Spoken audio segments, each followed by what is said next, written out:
OHCHR has verified that at least 13,580 civilians, including 716 children, have been killed. 34,115 civilians, including 2,173 children, have been injured. My colleague, Assistant Secretary General Joyce Msuya of the Office for the Coordination of Humanitarian Affairs, will provide updates about the impacts of the escalating attacks on the humanitarian situation in Ukraine. Mr. President, we are also concerned about the increasing number of reported civilian casualties reportedly resulting from Ukrainian drone attacks inside the Russian Federation. According to Russian officials, Ukrainian drone attacks in recent weeks have led to civilian casualties in the Belgorod, Kursk, Bryansk, Voronezh, Kaluga, Lipetsk, and Tula regions of the Russian Federation. Moscow and St. Petersburg have also been targeted with dozens of drones, reportedly causing severe disruptions to air traffic. Following one such recent series of attacks between 5 and 7 July, over 2,000 flights were reportedly disrupted in multiple Russian airports, including in Moscow, St. Petersburg, and Nizhny Novgorod. The United Nations, however, is not in a position to verify these reported incidents in the Russian Federation, including any reports of civilian casualties. International law clearly prohibits attacks against civilians and civilian infrastructure. We strongly condemn all such attacks, wherever they occur. They must end immediately. Mr. President, the intensified aerial attacks and fighting on the ground continue to pose a significant threat to the safety and security of Ukraine's nuclear sites.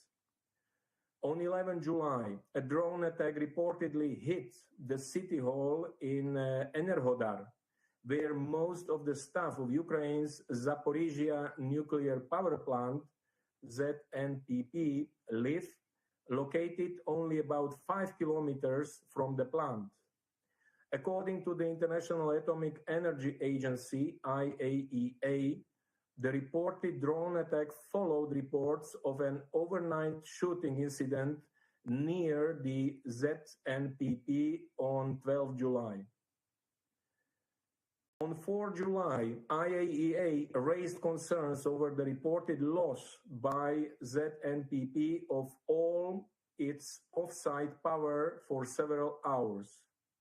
Meanwhile, Ukraine's operating nuclear power plants, Khmelnytsky, Rivne, and South Ukraine, also regularly report of drones being detected near the sites.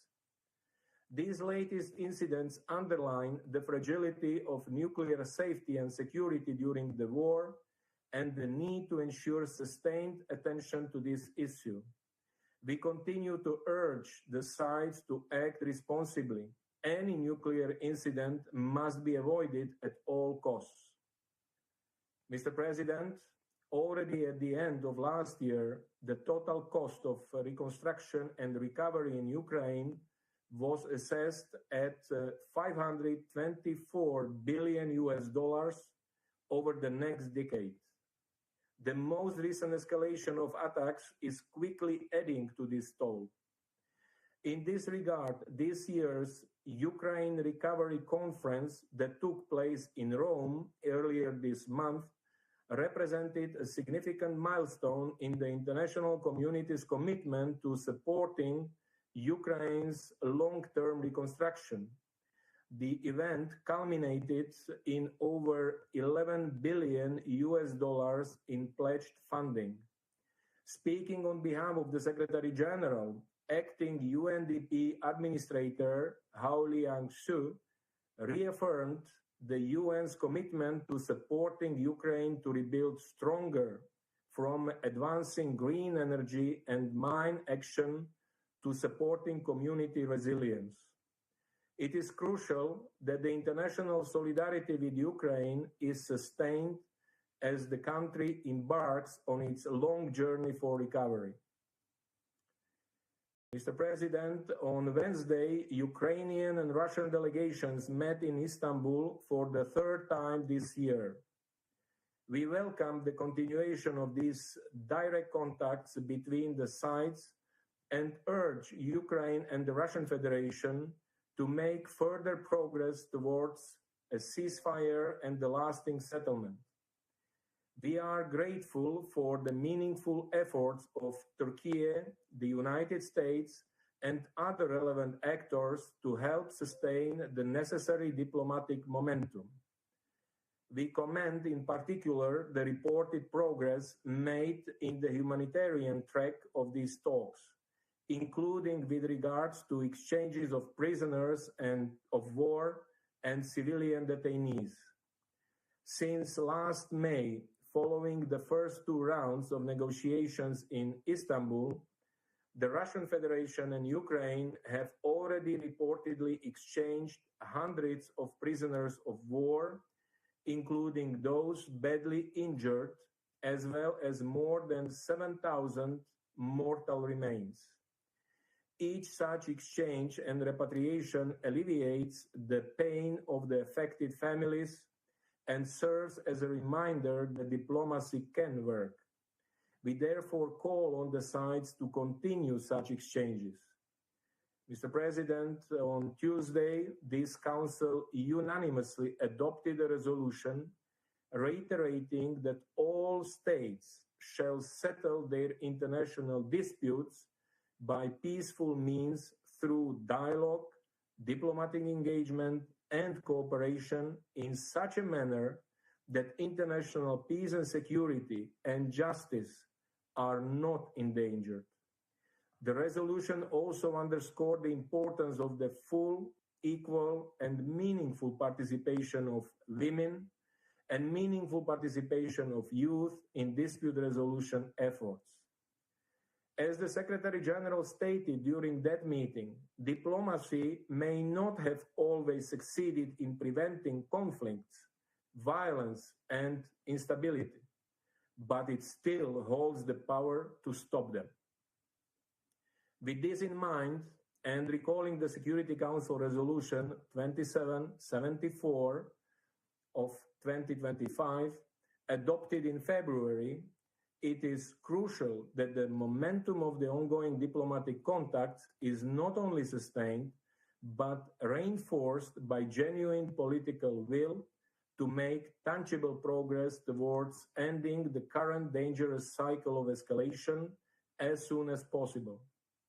The heartbreaking and rising human toll of the past nearly 3.5 years of war underscores the urgency of a complete, immediate, and unconditional ceasefire as the first step towards a just and lasting peace. A peace that is in line with the UN Charter, international law, and the relevant UN resolutions, and that respects the independence, sovereignty, and territorial integrity of Ukraine within its internationally recognized borders. We remain ready to support all meaningful efforts to this end. Thank you. I thank Mr. Jancha for his briefing. I now give the floor to Madame Joyce Msuya. Thank you, Mr. President. Thank you for the opportunity to brief the Council once again on the humanitarian situation in Ukraine, along with Assistant Secretary General Jenka. Since our last update to this Council on 20 June, the humanitarian situation in Ukraine has continued to deteriorate sharply. Over the past week, renewed waves of missile and drone strikes have devastated lives and infrastructure across multiple regions, as already outlined by Assistant Secretary General Jenka. According to the UN Human Rights Monitoring Mission in Ukraine, the scale and speed of civilian harm remain alarmingly high, In the first half of 2025, nearly 50% more civilian casualties were recorded compared to the same period last year. Over the past day, authorities report strikes on urban centers, including Cherkasy, Kharkiv, and Odessa, killed 5 civilians and injured 93, among them 11 children, as hostilities intensify nationwide. Last weekend, attacks struck populated areas in Dnipro, Kharkiv, and Sumy, reportedly killing dozens of people and injuring more than 70, including children. In Kharkiv, a rehabilitation center for people with disabilities was hit. In Kiev, a kindergarten, a metro station, shops, and residential buildings were damaged.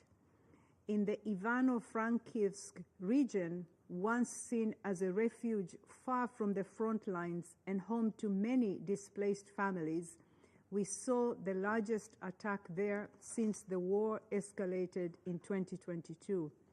There is no safe place left in Ukraine. These are the latest in a series of attacks that have brought even more fear and suffering to communities, both near the front lines and far from them. The use of explosive weapons in populated areas, including long-range missiles and drones, remains a key driver of civilian harm. Mr. President, civilians in Ukraine continue to bear the heaviest burden, struggling to access food, water, power, and healthcare. Nearly 13 million people need assistance, but limited funding means we can reach only a fraction of them. For many displaced women and girls, safety remains out of reach. Risks of violence at home, in shelters, and during evacuations continue. Yet, the local women-led groups best placed to help are scaling back due to funding shortfalls, leaving countless women without the protection they so urgently need. Displacement from frontline areas continue to rise. Since April, more than 26,000 people fleeing hostilities have registered at transit centers. In response, our partners are working with authorities to open new sites in the Sumy and Dnipro regions to meet rising needs. Across Ukraine, 3.7 million people remain displaced, with nearly 6 million refugees abroad. Additionally, unverified reports in recent days and weeks indicate civilian casualties and damage to civilian infrastructure in the regions of Kursk, Bryansk, Belgorod, Voronezh, Kaluga, Lipetsk, and Tula regions in the Russian Federation. Under international humanitarian law, all parties must take all feasible precautions to avoid and minimize civilian harm. Mr. President, the continued use of anti-personnel mines puts civilian lives and livelihoods at risk every day. The Anti-Personnel Mine Ban Convention strictly prohibits their use. Under this convention, states have agreed that the harm caused by these weapons is unacceptable and that considerations of humanity must impose limits on their use. We cannot go back. This is why we note with alarm the recent decree by the Ukrainian president announcing Ukraine's withdrawal from the convention. This follows the regrettable decisions of neighboring countries to withdraw from this convention. Assertions of exceptional threats and military necessity cannot outweigh international humanitarian law, which seeks to limit human suffering precisely when a state is fighting against its enemy. The Secretary General has urged all states to adhere to humanitarian disarmament treaties and immediately halt any steps towards their withdrawal. Mr. President, despite relentless risks, our humanitarian partners in Ukraine continue their vital work, reaching more than 3.6 million people with emergency health care, shelter, clean water, and cash to families since January. But access remains precarious. In regions such as Kherson and Donetsk, intensified fighting has forced aid convoys to be delayed or suspended, putting humanitarian workers at risk and interrupting life-saving support. We remain committed to ensuring all necessary arrangements are in place to reach people in need safely and without obstruction. Our ability to reach an estimated 1.5 million civilians in areas under the control of the Russian Federation, including parts of Donetsk, Luhansk, Kherson, and Zaporizhia, remains extremely limited and increasingly difficult. It is not for lack of capacity or will, but rather persistent access impediments that prevent us from getting help to those who need it most. At the same time, we urgently need the resources to sustain and expand efforts where we have access. International humanitarian law could not be clearer. All parties must allow safe, rapid, and unimpeded access to civilians in need, no matter where they are or who controls the territory. Mr. President, despite the growing scale of needs, funding remains critically low. Just 34% of the $2.6 billion required for the 2025 Humanitarian Needs and Response Plan has been received, forcing cuts to vital programs just as needs are soaring. Cash assistance, mental health support, and services to respond to gender-based violence have been slashed due to funding shortfalls. Without an immediate influx of resources, even prioritized programs will be at risk, just as the people of Ukraine approach a fourth wartime winter.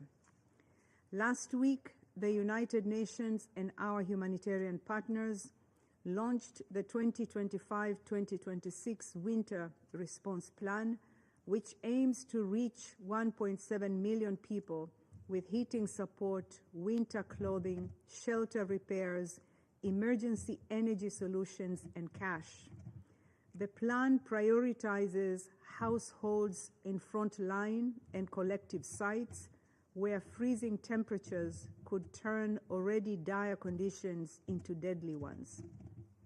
We urge member states to act now so that emergency supplies are in place before winter hits and conditions make it far harder to reach those in need.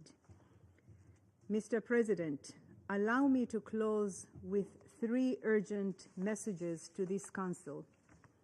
First, civilians and civilian objects must be protected. The scale of civilian death and injury and the destruction to homes, schools, hospitals, and displacement centers must stop. Disproportionate and other indiscriminate attacks are strictly prohibited. Second, ensure humanitarian access. All parties must facilitate safe, rapid, and unimpeded access to civilians in need wherever they are. The Council and all member states must exert their influence to ensure civilians are protected and humanitarians can reach those in need. Third, support the response. Ukrainians cannot afford delays or donor fatigue. Every contribution counts. Mr. President, this war continues to inflict suffering on a staggering scale.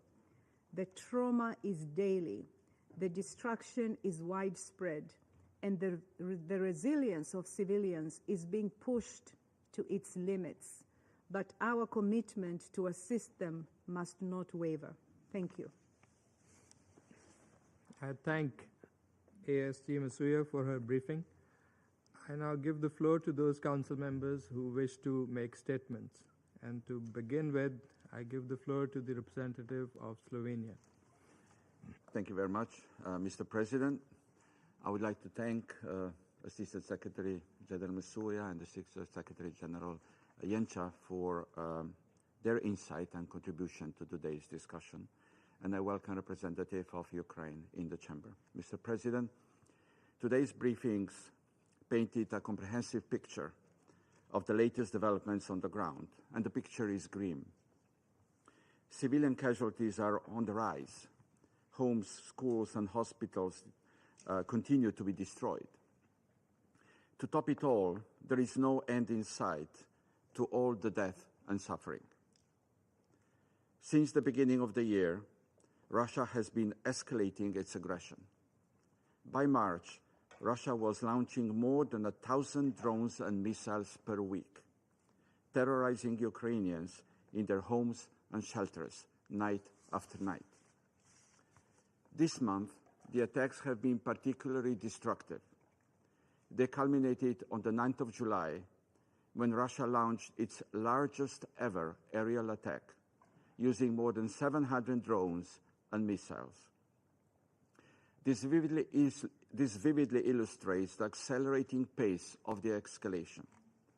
This month alone, Russia has launched more than 5,000 drones and missiles. The ramped-up aerial attacks have a devastating impact on the civilian population, as we heard. As the briefers pointed out, the numbers of civilians killed or injured have been rising sharply in the first half of 2025.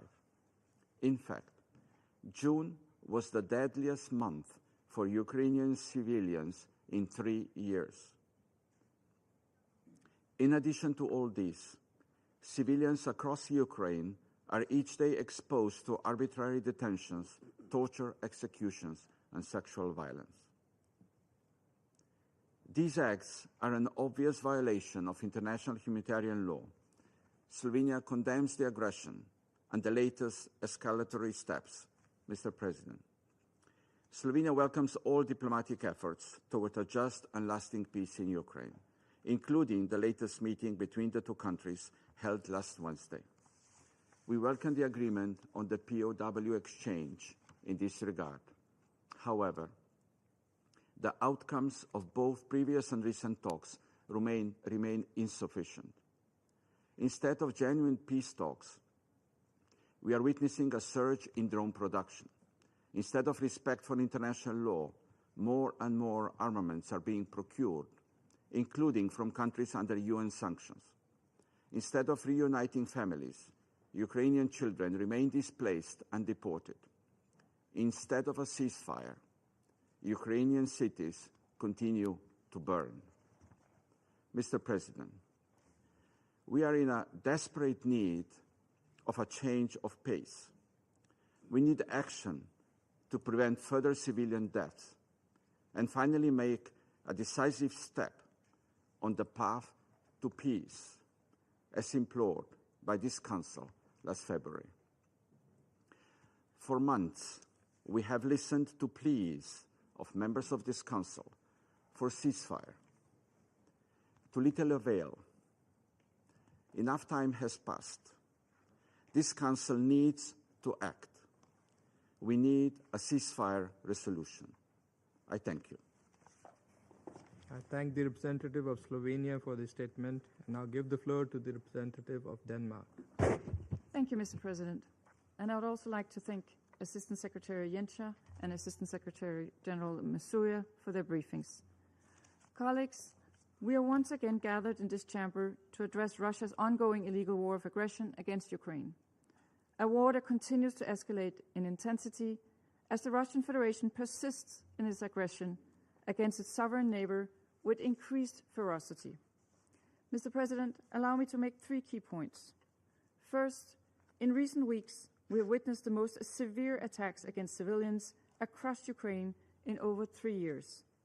a relentless and sustained Russian blitz of drones, missiles, and bombs has inflicted death, destruction, and despair. Kyiv has been subjected to intense overnight missile and drone attacks. Since then, several other regions, including Dnipro, Kharkiv, Kherson, Odessa, Sumy, and Vinnytsia, also came under heavy attack. Deliberate assaults continue to be launched against civilian targets, from residential blocks and hospitals to shopping centers and other critical infrastructure. Nowhere is safe for Ukraine's civilians. In the last week alone, at least 20 civilians have been killed and more than 100 injured, including several children. Russia's claim that its armed forces only attack military targets is nothing more than this distortion of the truth. The reality on the ground tells a different story, as we also just heard from Assistant Secretary General Msuya. This is in clear violation of international humanitarian law and constitutes a callous disregard for civilians. Second, Mr. President, Russia's disregard for international law is having an outside impact on children who suffer some of the gravest consequences. For 3 consecutive years, the Russian armed forces have been listed in the annex of the Secretary General's annual report on children in armed conflict for committing grave violations against Ukrainian children. From the latest report, we have learned that Russia's actions in the past year have reached new levels of brutality. In addition to the unlawful abduction of thousands of Ukrainian children, Russian forces killed and maimed 671 children, according to the report. They also attacked over 500 schools and more than 300 hospitals. This marks a 60% increase in child casualties and a staggering 150% increase in attacks on schools and hospitals compared to 2023. We recall that civilian objects are protected under international humanitarian law and must not be targeted. Denmark fully supports the Secretary General's call for Russia to immediately cease all violations against children. We urge Russia to take concrete steps to prevent further violations by developing and implementing a joint action plan with the United Nations. Third, Mr. President, Russia's senseless, full-scale aggression continues in its 4th year. It must come to an end. For months, Ukraine has been ready to agree to an unconditional 30-day ceasefire. We call on Russia to accept this offer without any delay. Such a response would reflect a genuine commitment to peace. While we welcome the agreement on new exchanges of prisoners of war reached in Istanbul this week, we cannot ignore that the Kremlin continues to pursue its illegal and brutal full-scale invasion of Ukraine. This week, Russia has continued to destroy cities, killing civilians, and targeting civilian infrastructure across Ukraine. These actions undermine the foundations for peace. Mr. President, in conclusion, while Russia's attacks intensify, we increase our support for Ukraine. We reiterate our call for a just, sustainable, and lasting peace in line with the purposes and principles of the UN Charter. We have reaffirmed the sovereignty, territorial integrity, and political independence of Ukraine. Denmark will continue to stand with Ukraine for as long as it takes, until the Ukrainians can once again live in peace and freedom in their own country. I thank you. Thank the representative of Denmark for the statement, and I'll give the floor to the representative of France. Merci, Monsieur le Président. Thank you, President. Tout d'abord, je remercie At the Monsieur outset, le I'd like Secrétaire to Général thank Miroslav ASG, Jenka et Miroslav Madame la Sous-Secrétaire Générale and Jos ASG, pour Joyce leurs exposés qui nous rappellent Thank la you for your gravité de la briefings, situation. which recalled Monsieur the le gravity of Président, the il y a situation. une semaine, President, le a week président ago, ukrainien President a redit Zelensky qu'il était prêt à said engager once des again that he discussions was de paix prepared directes to partake avec in le direct président peace russe. talks with the Russian president. Quelle a été la réponse de la What Russie? was Russia's response?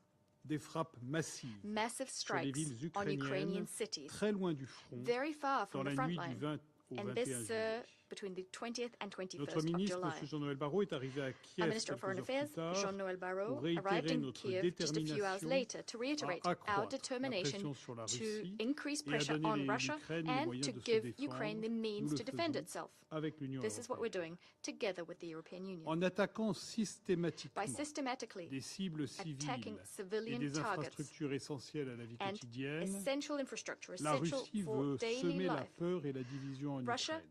is trying Faute de to pouvoir sow percer sur le fear front and discord depuis in maintenant Ukraine. plus de 3 ans, Unable to break through tente the de front briser line l'arrière. for over 3 years now, La Russie Russia doit is trying to comprendre break the rear guard. que cette stratégie Russia de must violation understand that this massive et strategy systématique of du massive droit and international systematic humanitaire et des violation conventions of de Genève international est humanitarian non law seulement and the Geneva Conventions illégale, is not only mais de illegal, surcroît inutile. what's more is it's La Russie ne useless. parviendra pas à Russia saper will le not moral du manage peuple ukrainien to dont la France erode salue the morale la of the Ukrainian résilience people. et le And France would like to commend Ukraine's La Russie vise resilience and aussi courage. systématiquement France les is infrastructures also énergétiques, systematically targeting energy n'hésitant infrastructure. pas à compromettre la It sécurité is et la compromising without sûreté hesitation nucléaire. nuclear safety and security. À Tchernobyl, In Chernobyl, notre ministre a pu our constater les minister dégâts saw considérables considerable provoqués en damage février dernier par un drone Shahed russe that was done qui a perforé le in sarcophage du February by confinement, a Russian servant à Shahed prévenir les drone, émissions radioactives. a drone which perforated the Monsieur le confinement Président, à sarcophagus, which Istanbul, il y a prevents 2 jours, radioactive l'Ukraine emissions. a réitéré President, sa in Istanbul 2 days ago, disponibilité à Ukraine mettre en place reiterated un its readiness cessez-le-feu to immédiat implement an et sans immediate and condition, unconditional comme elle ceasefire, le fait depuis 5 mois. as Ukraine has La been Russie doing l'a for à 5 nouveau months now. refusé. Russia Elle a once again réitéré les refused. exigences Russia maximalistes reiterated contenues dans le its mémorandum maximalist qu'elle avait demands transmis set à out in the l'Ukraine le 2 memorandum juin dernier. it gave La to Russie Ukraine ne on the peut 2nd of June. exiger comme Russia condition à l'arrêt cannot du demand la capitulation de Ukraine's l'Ukraine. capitulation as a Monsieur le precondition for Président, stopping pour the être à la hostilities. hauteur de la President, responsabilité, in ce order to live Conseil up ne to peut its se contenter responsibilities, de déplorer this les Council souffrances cannot des simply civils et deplore appeler à des pourparlers civilian de paix. suffering and Le call Conseil for doit, peace talks. premièrement, The Council nommer les must choses et rappeler les first call a fondamentaux du spade conflit. and recall the Face à l'aspiration fundamentals des of the Ukrainiens conflict. à la Faced liberté with et à la Ukrainians' démocratie, aspirations to c'est la liberty Russie and democracy, it is qui a Russia envahi 2 which fois on 2 l'Ukraine occasions en invaded 2014 Ukraine in et 2014 and 2022 2022, en violation and this in flagrante de la flagrant Charte. violation of the Charter. Deuxièmement, condamner Second, les the Council must violations du droit condemn international violations of humanitaire et des droits international de l'homme humanitarian law and pour- human rights commises law, par la Russie et l'appeler violations à y committed mettre by fin. Russia. We must Les call on attaques it to indiscriminées put an contre end des to this. civils Indiscriminate constituent attacks des crimes against de guerre. civilians constitute war crimes. Troisièmement, Third, adresser the Council à la must Russie address its appeals appels à la to fin des combats. Russia, its appeals C'est for la an end Russie to the fighting. It qui is peut Russia immédiatement which mettre un can terme à cette guerre immediately put an end d'agression to this war of et aggression accepter le and cessez-le-feu. accept a ceasefire. Quatrièmement, Fourth, rappeler sans we must relâche tirelessly que la paix, pour recall être durable, doit that respecter peace, le droit in international. order to be lasting, Une must négociation respect international n'aboutira que law. si la Russie Negotiations will only be accepte de effective bonne foi if et Russia si elle se décide à accepts these respecter negotiations in good faith l'indépendance, and if it agrees to la respect the souveraineté independence, et the l'intégrité sovereignty, and territoriale the de territorial l'Ukraine, integrity qui doit of voir sa Ukraine. sécurité assurée pour l'avenir. Dans l'immédiat, Ukraine's l'urgence future est de nous security unir must be pour upheld. exiger un In cessez-le-feu the immediate complet, future, immédiat et there's a pressing need inconditionnel. to call for a complete, La immediate, and résolution unconditional ceasefire. 2774 This is what votée Security par la Council Russie Resolution demande 2774, que soit mis fin au conflit which dans Russia les plus voted in brefs délais. favor, calls Faisons la for. It respecter. demands an end to the Je vous conflict remercie. as soon as possible. Let's respect it. I thank you. Thank the representative of France for the statement, and now give the floor to the representative of Greece. Thank you, Mr. President, and I thank Pakistan for convening this meeting. I would also like to thank Assistant Secretary General Yensa and Assistant Secretary General Musuyev for their briefings. Mr. President, since the beginning of this war 3.5 years ago, the collective voice of the international community has repeatedly condemned Russia's violation of Ukraine's sovereignty, independence, and territorial integrity, and has been calling on Russia to fully respect international law, the UN Charter, and relevant General Assembly resolutions. These calls were strengthened with renewed conviction since the launching of the US-led peace initiative. Sadly, as we have just heard from our briefers, the war is not ending. On the contrary, for yet another month, Russian forces have been attacking the cities of Ukraine, causing death and destruction. June has been the single deadliest month for Ukrainian civilians since at least May 2022, with the number of missiles and loitering munitions launched by Russia into Ukraine, increasing tenfold from June 2024.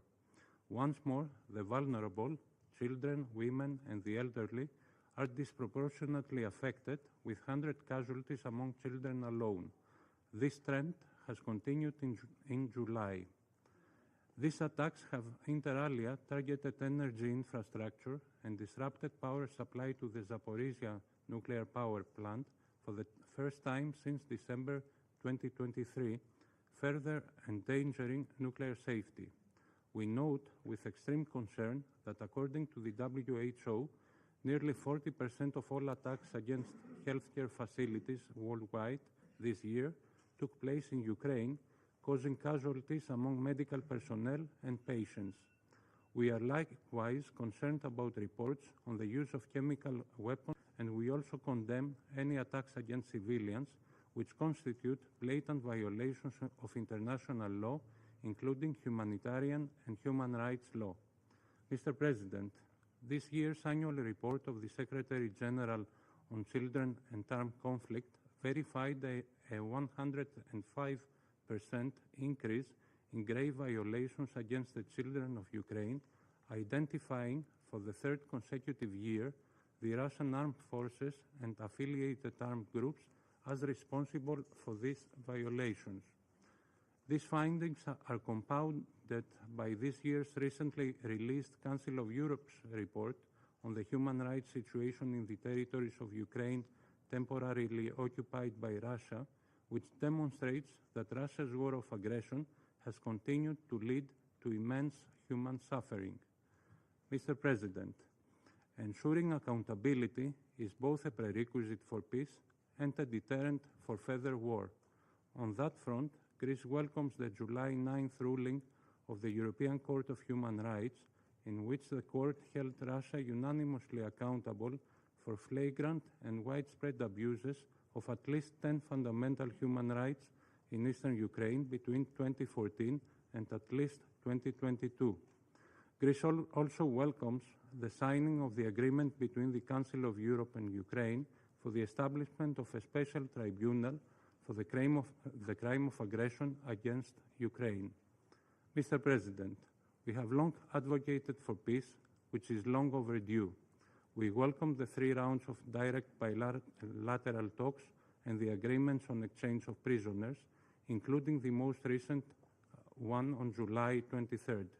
However, we regret that peace efforts have not produced any other tangible results and have eventually stalled. We reiterate that no peace effort can have any substantial results if hostilities continue. Therefore, it is imperative that any peace efforts should be approached in good faith, starting by agreeing to an immediate and unconditional ceasefire as the first step towards a comprehensive, just, and lasting peace, in line with international law and the UN Charter, and in full respect of Ukraine's sovereignty and territorial integrity. I thank you. I thank the representative of Greece for the statement. Now give the floor to the representative of the Republic of Korea. Thank you, Mr. President. At the outset, I also would like to thank ASG Yencha and ASG Msuya for their informative briefings and welcome the participation of Ukraine in today's meeting. Mr. President, as the war in Ukraine stretches beyond 1,250 days, the human, moral, economic, and geopolitical costs of this aggression continues to mount. Contrary to the hopes of many who yearns to escape from this dark tunnel, Russia is intensifying its relentless attacks, now deploying hundreds of deadly drones and missiles daily. Indeed, June marked the highest monthly civilian casualty toll in 3 years, with 232 killed and 1,343 wounded. The humanitarian situation in Ukraine continues to deteriorate, and civilian suffering is deepening. We reiterate that such large-scale and indiscriminate attacks on civilians and civilian infrastructure constitute a clear violations of international humanitarian law. The Republic of Korea once again strongly calls for a full, immediate, and unconditional cessation of hostilities to prevent further civilian casualties. In this regard, we support the recent call by the United States to achieve a long overdue ceasefire within 50 days. And we urge Russia to respond to this call, one that has been echoed by nearly every other member of the international community. Now more than ever, as the casualties continue to mount and the war shows no signs of abating, the urgency for a ceasefire is undeniable. We have already witnessed the concrete benefits of such a ceasefire during another major ongoing conflict. Although the humanitarian situation in Gaza remains dire today, earlier this year, during the fleeting ceasefire in Gaza, humanitarian conditions on the ground markedly improved. Hundreds of aid trucks were able to enter Gaza, delivering much-needed food, medicine, and other humanitarian supplies to suffering Palestinians. This clearly demonstrates that an immediate halt to hostilities is not merely symbolic. It is a vital step toward alleviating civilian suffering and creating the necessary space for diplomacy. On another front, we also take note of the third round of talks recently held between Ukraine and Russia in Istanbul to seek an end to the conflict and bring about sustainable peace. We do not expect a miraculous breakthrough from just a few meetings. However, we do hope for the restoration of normalcy for the innocent civilians who have endured more than 3 years of immense hardship. They need a respite from the terrible nightly drone swarms, now numbering in the hundreds each day. We believe the realistic path to ending this war and achieving lasting peace begins with a prompt ceasefire agreement, followed by a sustained negotiations supported by confidence-building measures such as prisoner exchanges and return of fallen soldiers. These efforts must not be used to buy time for destructive or territorial ambitions, but instead must reflect the genuine political will to end this war. Mr. President, a major obstacle to achieving these goals lies in the ongoing military cooperation between Russia and the DPRK. Despite repeated condemnations from the international community, this illicit collaboration has been prolonging the war in Ukraine by enabling the large-scale transfer of ammunition, artillery, and missiles from the DPRK to Russia, as well as the deployment of North Korean troops in a flagrant violation of the UN Charter and relevant Security Council resolutions. Moreover, such cooperation poses grave risks to the security of the Republic of Korea and to regional stability. Potential military assistance and technological transfer from Russia to DPRK represent a serious and growing threat to the safety of the Korean people and to broader peace in Northeast Asia. We reiterate that all forms of cooperation between Moscow and Pyongyang must fully comply with relevant Security Council resolution and international law. In closing, Mr. President, the international community can no longer afford to stand idly by while this senseless war continues. This is why we must come together, raising a united voice to demand an immediate ceasefire and pursue a just and lasting peace. We sincerely hope that those who initiate this war will heed the principle, the call of the international community. I thank you, Mr. President. Thanking the representative of Republic of Korea for the statement, I now give the floor to the representative of the United Kingdom. Thank you, President. And I'd like to thank ASG Yanka and ASG Monsieur for your informative briefings today.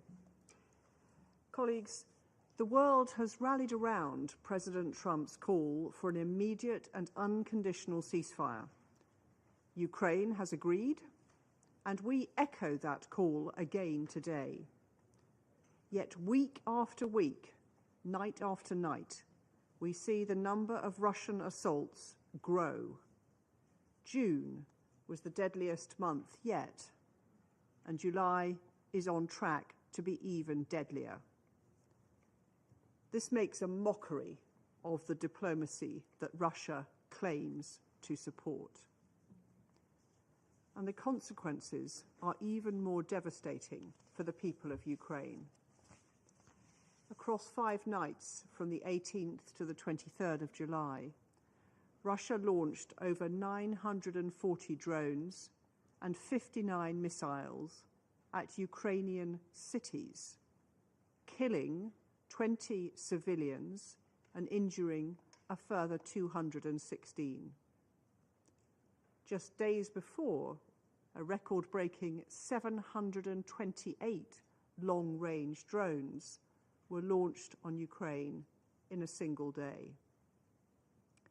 Since the start of the invasion, over 13,500 civilians have been killed and more than 34,000 injured. This includes more than 200 children killed or injured since March alone. We cannot allow ourselves to become desensitized to these figures. Behind each Russian strike, there is a person, a family, a community whose lives have been torn apart by Russia's brutal military invasion. The Shigids are one such family. On the 5th of June, as a Ukrainian firefighter arrived at the scene of a Russian attack on Chernihiv, he discovered that his wife, his daughter, and his grandson had all been killed. His grandson was only a year old. 3 generations lost to cold-blooded Russian brutality in just one night. This is not an isolated incident. Families like the Shigids are being torn apart across Ukraine and have been since February 2022. Russia has a clear and unqualified obligation to uphold the UN Charter. Russia also has an obligation to respect the Geneva Conventions and to the protection of civilians under international humanitarian law. There is simply no justification for brutal aggression like this. The reality is clear. Ukraine, a country illegally invaded by Russia, continues to show its commitment to peace.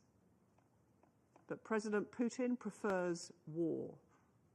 He is shunning diplomatic efforts made in good faith to bring an end to this horror, a horror of his own making. There is no ambiguity about what needs to come next. It is time for Russia to stop prevaricating and agree to an immediate and unconditional ceasefire as the first step towards a just and lasting peace. I thank you. I thank the representative of the United Kingdom for the statement.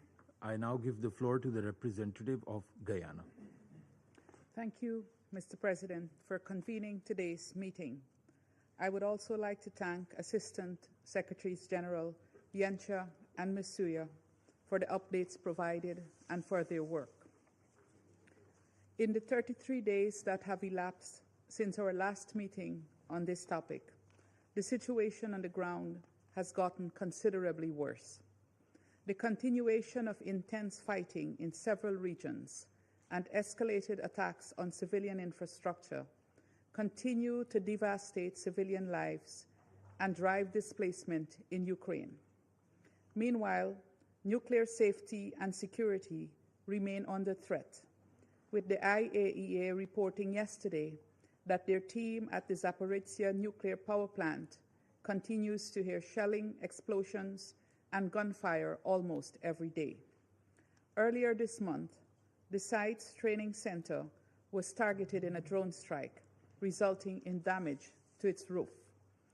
Guyana deplores the ongoing attacks on or near nuclear power stations, given the risk of severe and indiscriminate harm that could result. We call on the parties to the conflict to eliminate such plans from their military strategies. Mr. President, we have been consistent in reaffirming full respect for the purposes and principles of the United Nations Charter and the territorial integrity and sovereignty of Ukraine. Likewise, we have also been consistent in calling for a peaceful end to this war. We welcome the talks that have taken place in Istanbul and join fellow council members in welcoming the recent agreement for another round of exchanges of prisoners of war. Nevertheless, we have noted that these periods of progress continue to be interrupted by increased attacks and heightened rhetoric. We urge the parties to ensure that progress is sustained by prioritizing the protection of civilians, fulfilling their international legal obligations, and ultimately agreeing to end this war peacefully and definitively. Guyana believes that many opportunities have been missed since the adoption of Resolution 2774 5 months ago, a resolution which, while not perfect, provided the first glimmer of hope since this conflict erupted. 5 months on, it appears as if the main obstacles standing in the way of peace are the absence of firm political will and an unwillingness to compromise and find common ground. Meanwhile, the civilian death toll continues to mount, and many more lives are devastated and put on pause. We call on the parties to engage in good faith and to bring an end to the suffering of the millions of men, women, and children. This includes those displaced from their homes and mourning the loss of loved ones in both Ukraine and Russia. Guyana further reiterates its call for the Russian Federation to immediately withdraw its military forces from the internationally recognized territory of Ukraine and to comply with its obligation under international humanitarian law to facilitate unhindered humanitarian access to those in need in the temporarily occupied territories. Mr. President, colleagues, it may be tempting, I'm sure, to imagine that one party will emerge victorious from this conflict. However, with nearly 50,000 civilian casualties reported to date and an unprecedented humanitarian crisis emerging, there will be no winners in this war. While the buildings are damaged can be rebuilt, the lives lost cannot be resuscitated, nor the injuries erased. But one thing remains clear: a call for peace is always relevant, and the choice of peace is never too late. The time to answer that call and to choose peace is now. I thank you. I thank the representative of Guyana for the statement. I now give the floor to the representative of the United States. Thank you, Mr. President. And thank you, Assistant Secretary General Miroslav Yensha and Assistant Secretary General Joyce Masuya for your briefings. And I welcome the representative of Ukraine. More than 100 days have now passed since this Council adopted a resolution imploring a swift end to the war and urging a lasting peace between the Russian Federation and Ukraine. Since then, there have been some positive developments. UN Security Council Resolution 2774 paved the way for technical talks in Saudi Arabia and bilateral talks in Istanbul, resulting in the return of thousands of prisoners of war. But the progress we've seen has fallen far short of what is needed. Ignoring this Council's call for lasting peace in Resolution 2774, Russia has continued to kill Ukrainian civilians. Russian drones and missiles have struck schools, playgrounds, apartment buildings, and nursing homes. Russia has deployed thousands of DPRK troops to its front lines and sent tens of thousands of Russian soldiers to die on the battlefield just to gain a small amount of ground. Mr. President, colleagues, the war, killing, and destruction must end. As President Trump has repeatedly stated, there is no military solution to this conflict. On July 14th, the President of the United States put Russian President Putin on notice to agree to a peace deal within 50 days. If Russia does not agree within that time frame to stop the attacks, the United States is prepared to take further measures. Additionally, we again urge all countries, including China, to stop exports to Russia of dual-use goods that contribute to Russia's war industrial base and enable its drone and missile attacks against Ukraine. Beijing's claim to have implemented strong export controls on dual-use goods falls apart in the face of daily recovery of Chinese-produced components in the drones, weapons, and vehicles that Russia uses against Ukraine. Mr. President, now is the time for all UN member states to do our part to bring this war to an end. I thank you. I thank the representative of the United States for the statement. I now give the floor to the representative of Somalia.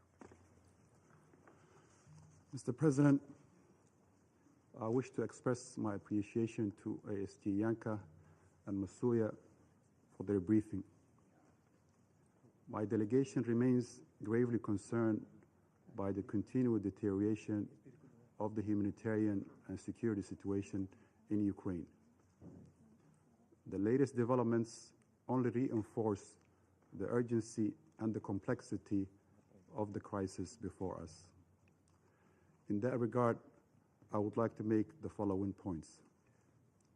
First, we are deeply troubled by the ongoing escalation of attacks impacting civilians and essential civilian infrastructure.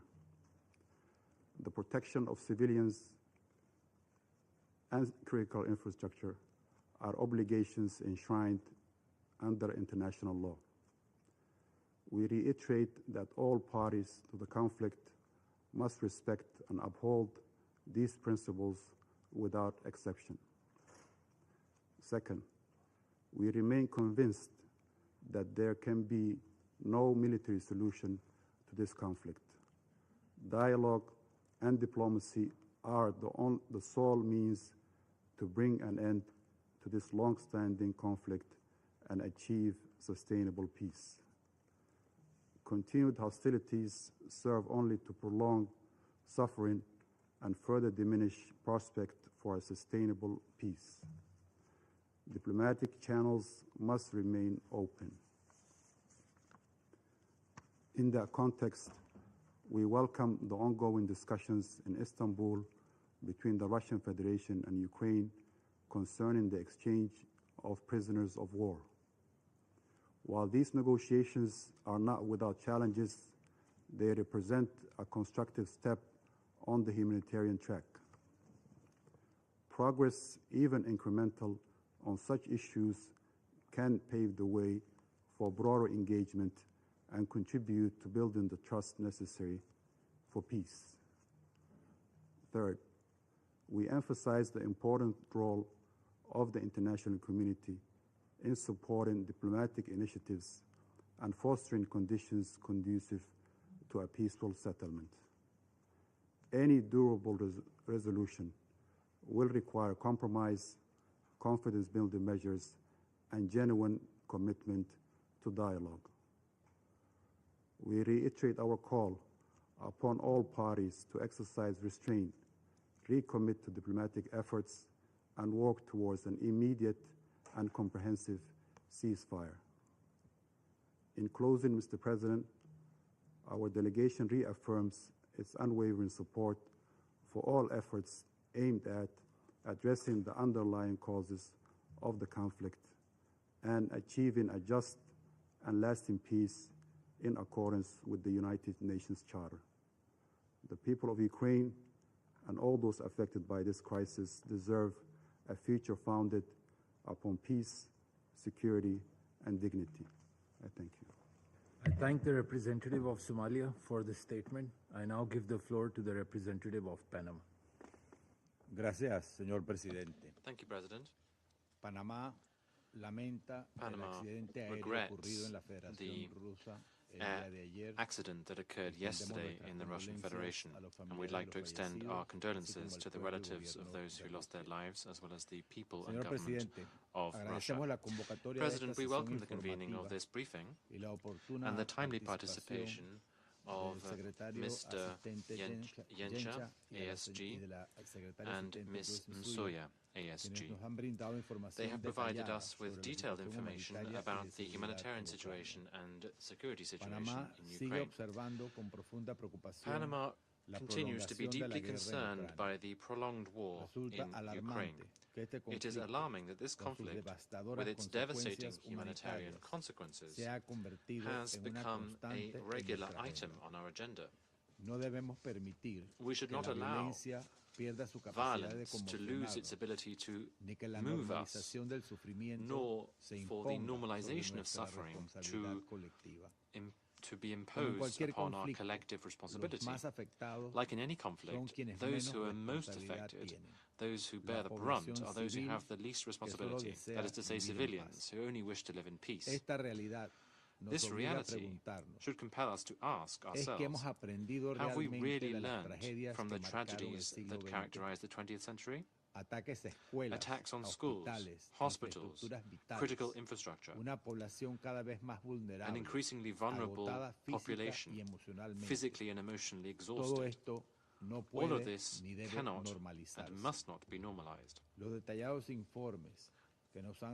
The detailed reports that Mr. Yencha and Ms. Msuya have provided us today clearly show with eloquent figures the lamentable effects of the attacks and the collective and individual tolls of the attacks on civilians, as well as human displacement and the deterioration of the humanitarian situation. And this is in addition to the increasing cost of the reconstruction of Ukraine. All of these are sad consequences of the conflict, which, rather than winding down, continues without any prospect of a solution. We do not think enough about the victims of the fighting, and the reports have shown that approximately 950,000 Russian soldiers have died or have been injured, and some 400,000 Ukrainian soldiers have died since the conflict erupted. Every day that passes without our acting deepens the collective trauma and erodes the minimal bases of the social contract. We cannot allow fear and despair to prevail over security and dignity. We urgently need to redouble diplomatic and humanitarian efforts to protect those who are not able to protect themselves, in line with our obligations pursuant to the Geneva Conventions.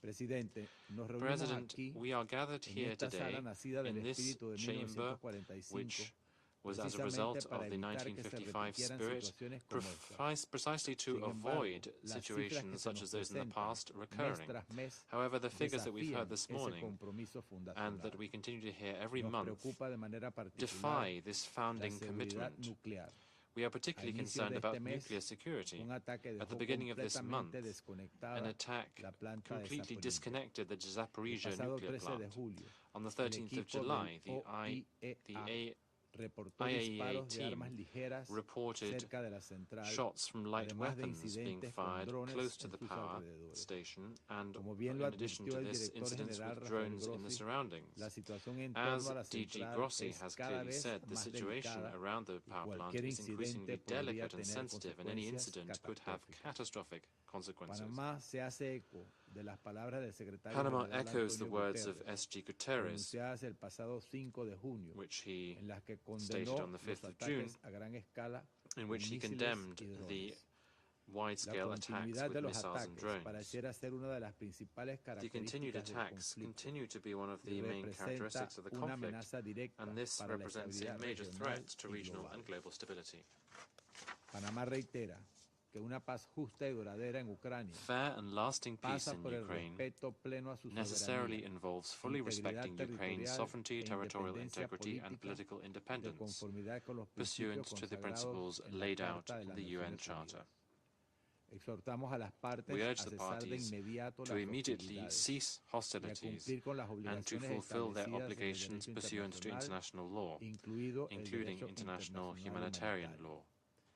In February of this year, one of this Council's resolutions offered a window of opportunity to a negotiated solution. Unfortunately, this opportunity was not taken advantage of. In this regard, we encourage the parties to continue direct talks, such as the talks that were held this week in Istanbul, which led to a new agreement for the exchange of prisoners of war. In addition to this, we reiterate that only through dialogue, diplomacy, and respect for these principles will it be possible to curb this spiral of suffering and to restore a peaceful and sustainable solution. Thank you. I thank the representative of Panama for the statement. I now give the floor to the representative of Sierra Leone. Thank you, Mr. President. I thank you for convening this important meeting at the request of Slovenia, Denmark, France, Greece, the Republic of Korea, and the United Kingdom. I also thank Assistant Secretary Generals Miroslav Jenča and Ms. Joyce Musia for their comprehensive and sobering briefings. We welcome the participation of the representative of Ukraine in today's meeting. Mr. President, the end of the Ukraine conflict remains a complex but not insurmountable objective. Encouragingly, 3 rounds of talks in Istanbul between the parties have facilitated the exchange of thousands of prisoners of war and detainees, as well as progress in the return of over 300 Ukrainian children by the Russian Federation. While a ceasefire agreement remains elusive, such confidence-building measures, alongside the reported intention to establish joint working groups to regularly address political, humanitarian, and military dimensions, offer signs of continued engagement through diplomatic channels. In this regard, we wish to make 3 key points. First, Sierra Leone is deeply concerned by the indiscriminate use of long-range missiles and drones in densely populated areas, resulting in widespread civilian suffering and destruction of civilian infrastructure. According to the Human Rights Monitoring Mission in Ukraine, missile and drone attacks in June 2025 were 10-fold higher during the same period last year, causing extensive damage to energy, water, medical, and other vital civilian infrastructure. Since the beginning of this year, approximately 6,754 civilians have reportedly lost their lives, including an alarming increase in casualties among children. Reports from UNICEF further indicate that about 70% of the children in Ukraine, roughly 3.5 million, are facing severe material deprivation, including lack of access to food, clothing, heating, and education. For more than 3 years, the lives of these children have been shaped by fear, loss, and trauma, a situation that must not be normalized. In this regard, we underscore the urgent need to sustain and strengthen humanitarian assistance to reach the estimated 12.7 million people currently in need across Ukraine. We reiterate that the protection of civilians must be central to all military operations, with strict adherence to the principles of distinction, proportionality, and precaution, and call on all parties to uphold their obligations under international law. Second, we urge the parties to the conflict to demonstrate the necessary political will and commit to structured negotiations aimed at achieving a sustainable resolution of the conflict. Building on the progress made in Istanbul, we join others in encouraging high-level political dialogue to address substantive matters for a ceasefire and a lasting peace. We welcome reports of private engagements between the heads of the respective delegations and urge continued negotiations in good faith with a focus on political and humanitarian priorities. We commend the sustained efforts of the United States, European leaders, and other partners in support of a comprehensive ceasefire. In light of the deep human suffering caused by the conflict, we appeal to the parties to prioritize the well-being of their citizens and seize the opportunity to bring an end to hostilities. Third and finally, the international community must begin to prepare for the post-conflict reconstruction and stabilization of Ukraine. The scale of devastation is immense. An estimated 139,000 square kilometers of territory are reportedly contaminated with landmines and explosive remnants of war, posing enduring threats to safety and livelihood. Short-term financial requirements for budgetary support, reconstruction, and humanitarian assistance have been estimated at approximately 40 billion annually by the Kyiv School of Economics. According to the World Bank's Rapid Damage and Needs Assessment done in February this year, long-term reconstruction costs may amount to over 524 billion in the coming decade. Thus, the challenge ahead is significant. We welcome international coordination mechanisms supporting Ukraine's recovery, including the Multi-Donor Coordination Platform and the Ukraine Recovery Conference.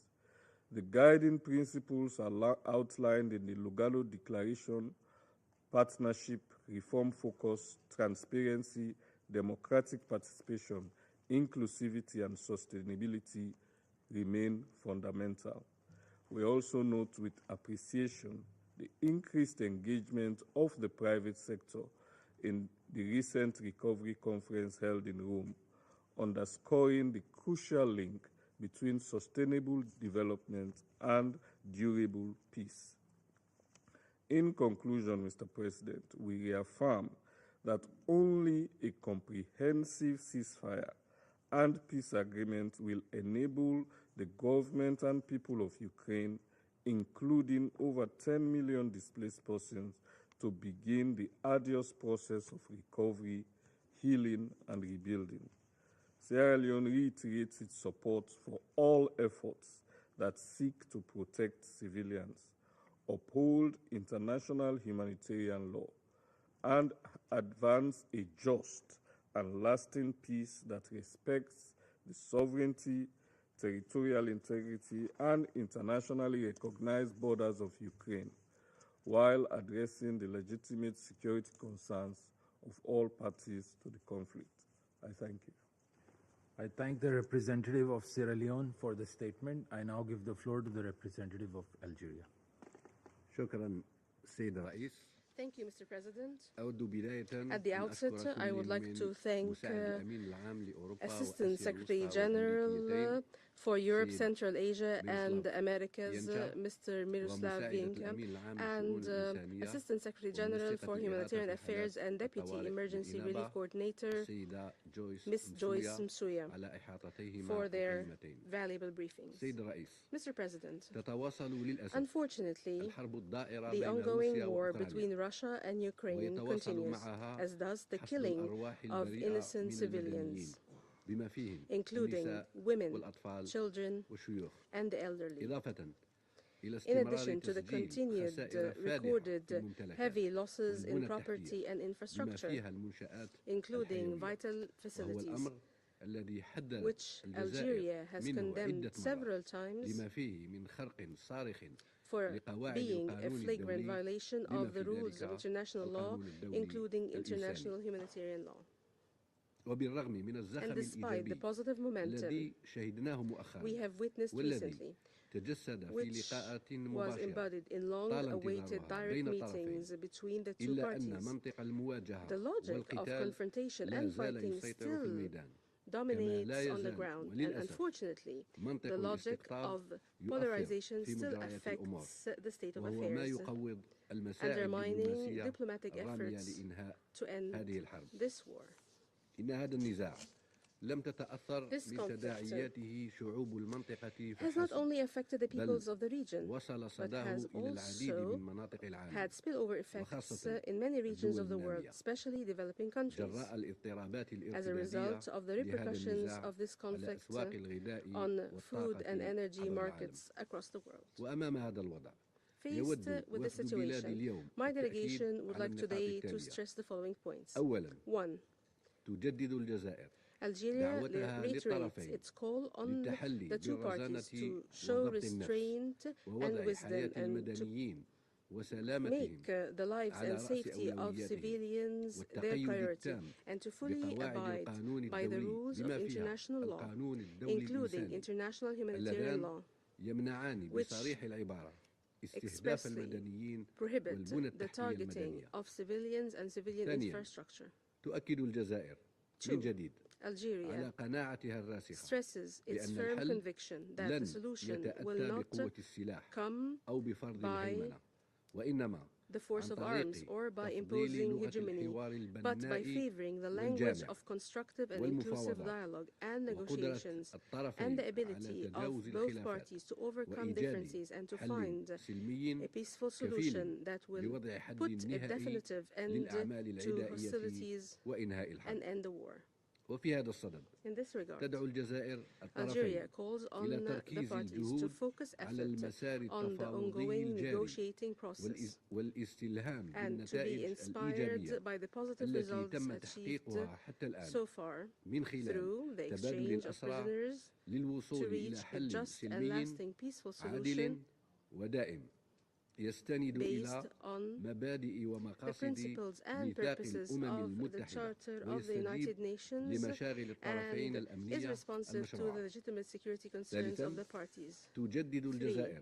Algeria renews its call on the international community to redouble its diplomatic efforts to create an atmosphere conducive to negotiations that brings views closer together, away from polarization and narrow geopolitical calculations.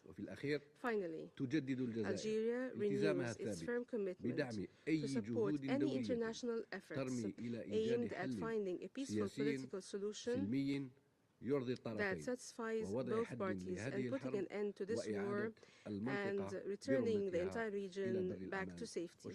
I thank you. I thank the representative of Algeria for the statement. I now give the floor to the representative of China. President, I thank ASG Yencha and ASG Masuya for their briefings. We've noticed that Russia and Ukraine have in recent times continued to implement the consensus reached in previous negotiations and promoted the exchange of prisoners of war and the remains of fallen soldiers.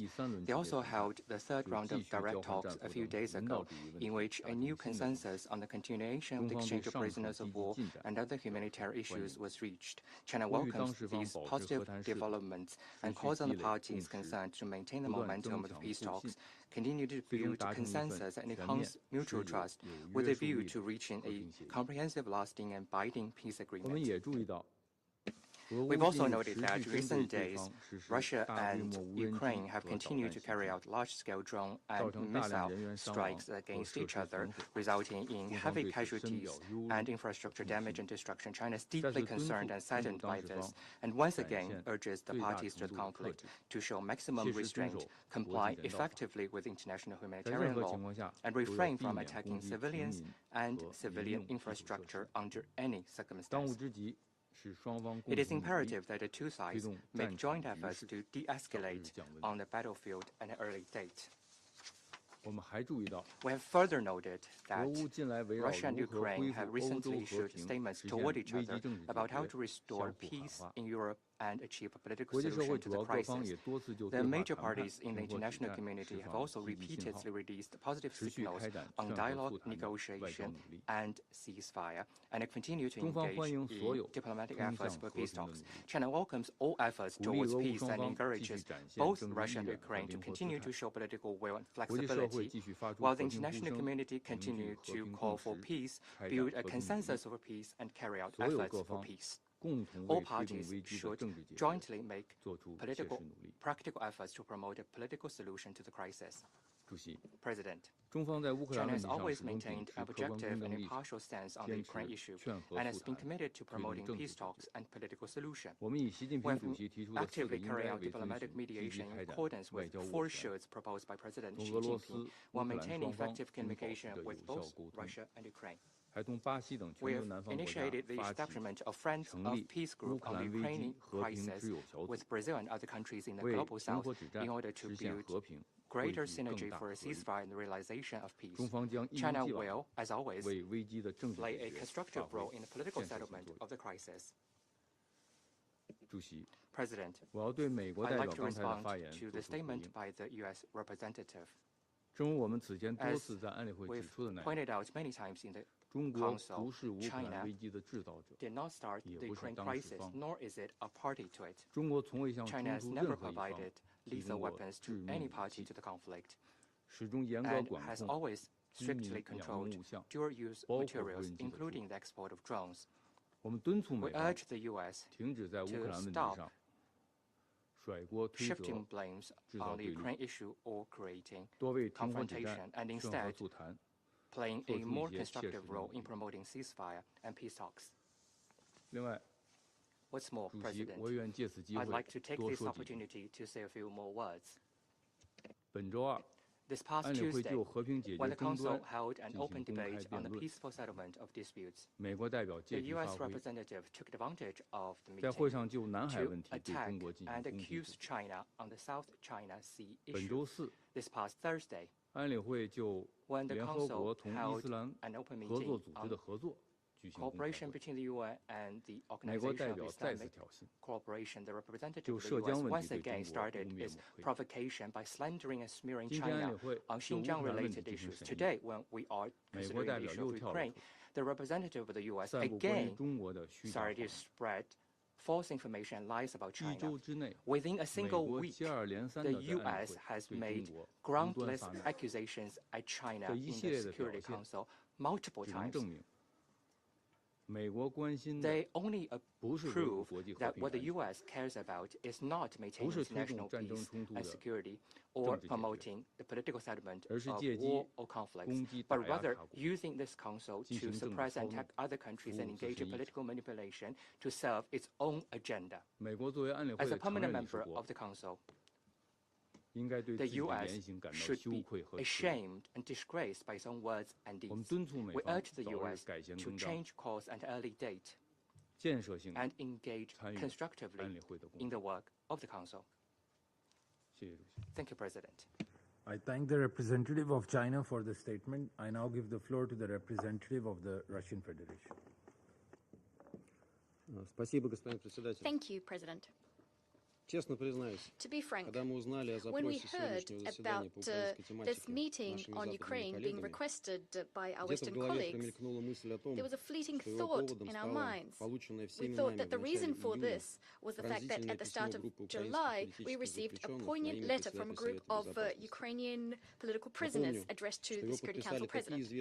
Let me remind you that it was signed by well-known politicians, human rights defenders, civil servants, and MPs who are today prisoners of the Zelensky regime. For instance, Elena Berezhnaya, Vyacheslav Boguslayev, Vitaly Godina, Artem Dmitruk, Alexander Dubinsky, Oleg Kulinich, Miroslav Oleshko, Alexander Oleynikov, Yuri Rabucha. You all had an opportunity to read that letter and to see for yourself that the number of political prisoners in Ukraine runs into the thousands. Constitutional norms and laws are not being implemented. People are being put behind bars for, and here I quote, calling for peace and the holding of elections, for opposing the war between Slav peoples, for their political and religious convictions, for criticizing the forced mobilization, and for their active civil stance, end of quote. Ukrainian political prisoners are calling on the Security Council to achieve a repeal, and here I quote again, of all illegal sanctions imposed since the start of the war on Ukrainian citizens, for instance, unconstitutional and repressive means of political persecution, end of quote. So it's not just a letter, it's a cri de coeur. Now, back then, we didn't draw the Council's attention to this document to avoid giving our foes a pretext to try and portray all of this as Russian propaganda, as they always do in such cases. Think no further than the fact that in January 2024, Gonzalo Lira, an American citizen, was tormented to death in a security service of Ukraine cell, whose HR revelations were written off as Russian propaganda by the Kiev regime. Starting in 2014, any criticism of the Ukrainian government, according to what they say is Russian propaganda. This unsophisticated logic persists to this day. The forced mobilization, which the human rights defenders mentioned in their letter, is also, according to the Kiev posse, a concoction of the Kremlin. Yet all Ukrainians know that Zelensky's draft officers, the Territorial Centers for Recruitment, or TCRs, well, they're literally abducting people in broad daylight on the streets, in malls, pharmacies, and sports clubs. In doing so, they're using the harshest, at times inhumane methods. Hundreds, if not thousands, of cases have been reported of draftees being killed or maimed. All Ukrainians are talking about this, but the authorities deny it. There's a plethora of videos on social media where men are being nabbed in the streets, they're being ripped from their families, badly beaten, pushed into buses, frequently leaving their small children alone in the street. And Ukrainian civil servants are calling this, cynically calling this, scenes staged by the Moscow film studio. If we believe the Ukrainian authorities, Ukrainians are queuing up to go to the front. Can you imagine what it's like for ordinary Ukrainians to listen to such vile lies? However, recently this system of collective lying and covering up for each other faltered. Staff at one such draft center in Transcarpathia, during one of their raids, seriously injured a 45-year-old man, Yozefi Shibetyev, an ethnic Hungarian who's a citizen of both Ukraine and Hungary. As a result, he ended up in hospital and died after a few weeks. And this despite the fact that Mr. Shibetyen was drafted but then deemed unfit for duty for health reasons. There are hundreds of such cases in Ukraine. They are the norm for the so-called Zelensky concentration camp. That's what Ukrainians are calling their own country. Yet for our Western colleagues, this topic is taboo. This legal free-for-all is something all the European and US human rights defenders aren't talking about. They've been ordered to never speak ill of Ukraine. And this poor soul, Mr. Shibetyen, no one would have found out about his fate. But unfortunately for Zelensky and his sponsors, he turned out to be Hungarian. Thus, the Ministry of Foreign Affairs of Hungary protested decisively against the killing of their citizen and demanded official explanations. In response, the Ukrainians said that supposedly the draftee had attempted to flee and then died in hospital of natural causes. Of course, the Ukrainian side, just like in many other cases, despite the obvious facts, refused to bear any responsibility for the man's demise. These lies, of course, did not satisfy Budapest, and the scandal rages on. President, Хорошо, что есть Венгрия с ее принципиальной позицией, не желающая, в отличие от подавляющего большинства других стран ЕС, закрывать глаза на установившееся на Украине диктатуру. А кто вступится за других несчастных, насильно мобилизованных украинцев, которые режим взорвавшегося киевского князька против их воли бросает в мясорубку во имя западных геополитических интересов? Кто, например, вступится за пожилую женщину из города Мерефа, Харьковской области, которая недавно попыталась помешать сотрудникам военкомата увезти ее сына? Она из последних сил держалась за капот микроавтобуса с военнообязанными, не давая ему уехать. Но военкомы грубо оттолкнули ее, в результате чего женщина потеряла сознание и плашмя упала на проезжей части. Кадры этого надругательства над матерью всколыхнули всю Украину. Images of this abuse caused outrage across Ukraine. Try to guess what Zelensky's accomplices said in response. You're right. This was all characterized as Russian propaganda. Ukrainians are now used to the fact that getting justice and punishment for all those violating all legal norms, including the Constitution, is impossible. In those rare cases where criminal cases are initiated against draft office staff because they're abusing authority, the State Bureau of Investigations, which conducts pre-trial investigations, in that case, that investigations office does not find any crimes. They say no crime has been committed. What are ordinary people left to do? Those who don't want to go and fight. Increasingly, we're seeing them blocking roads, blocking settlements, and not letting draft officers, who they deem cannibals, to enter their towns and cities. Ukrainians absolutely hate staff of these draft officers, who are known as politsai in common parlance, the term used for fascist punishers during the occupation of Ukraine. Hate and despair of Ukrainians has reached such a point that they're publishing and sending to the Russians the military coordinates of draft officers and celebrating when we strike them. This is what the former comedian, a self-styled dictator of all Ukraine, has achieved. President, when preparing for today's meeting, we were expecting that Western cheerleaders of Ukraine will at last say that Тем более, что 2 июля был принят указ президента Украины, лишающий предстоящей Украинской православной церкви митрополита Ануфрия украинского гражданства. На основании имеющихся условий безопасности Украины нет всех доказательств того, что он якобы является гражданином Российской Федерации. Священнослужителю, который наличие гражданства отрицает, вменяется в вину также то, что он, цитирую, поддерживает связь с Московской Патриархией и сознательно противодействует получению экономической независимости украинской церкви от Московской Патриархии, представителю которой открыто поддерживает российскую агрессию против Украины.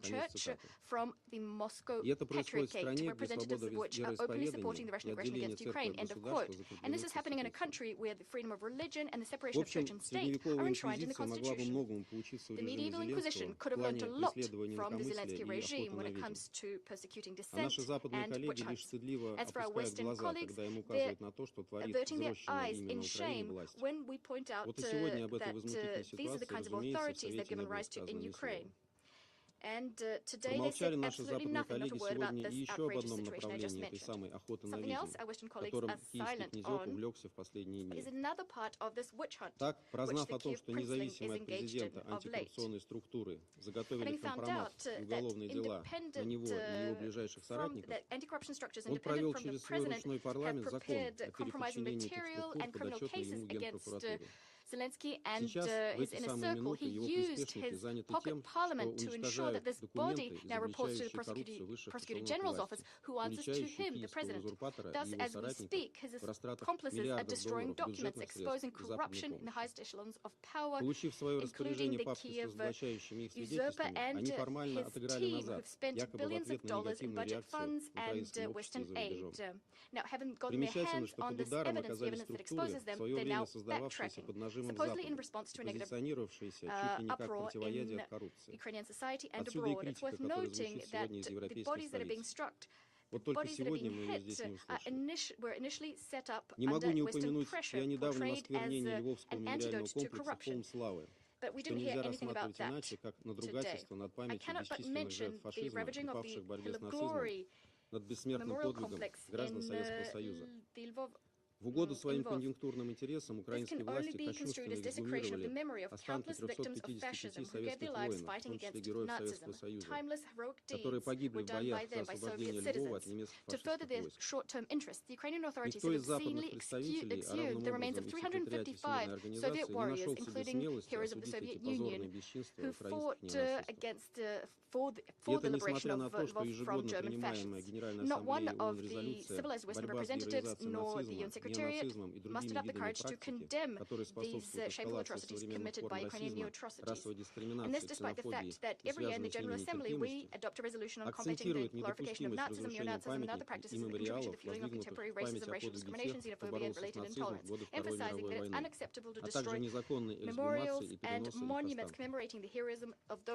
Так ради чего же созывалось сегодняшнее заседание, если не для обсуждения упомянутых мною сюжетов?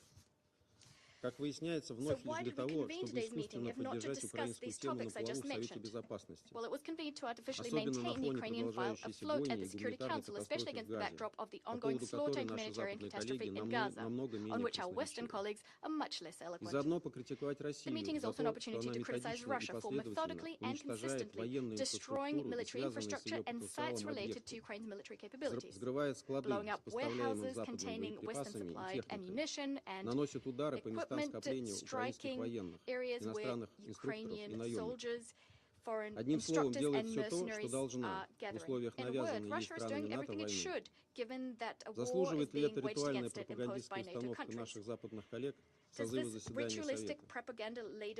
Не тратьте свое и наше время, дамы и господа. Мы уничтожали, уничтожаем и будем уничтожать военную инфраструктуру киевского режима в рамках демилитаризации этой страны, являющейся одной из целей нашей специальной военной операции. Мы не бьем по гражданским объектам, которые страдают исключительно от действий украинского ПВО, размещаемые в жилых кварталах городов в нарушении норм международного гуманитарного права. Об этом прекрасно знают рядовые украинцы, опасающиеся не российских ударов, а действий своих военных. Как знают они и то, что мы воюем не с ними, а с киевским режимом, внесшим в свою страну вместе со всеми украинцами в жертву западному антироссийскому проекту. Чем больше будет ваших военных поставок киевскому режиму, тем больше будет наших ударов. Это не наш выбор. Мы давно и последовательно предлагали решить украинский кризис через дипломатию. the resolution of the Ukrainian crisis through diplomacy for a long time now. But you won't agree to that. For now, you're ready to continue fighting Russia using Ukraine's hands, and the fact that there are fewer Ukrainians around does not concern you. That's why you're stubbornly trying not to notice the fact that the regime in Kyiv, which is completely corrupt, is trying to save the skins of Zelensky and his posse, putting the future of Ukraine in question. We will discuss this in detail in a separate meeting we requested for the 31st of July. At that meeting, we suggest focusing on actions which undermine the search for a diplomatic solution to the Ukrainian conflict, including attempts to thwart direct Russo-Ukrainian talks in Istanbul. I thank you. I thank the representative of the Russian Federation for this statement. I shall now make a statement in my capacity as the representative of Pakistan. I thank ASG Miroslav Yancha and ASG Msuya for their briefings.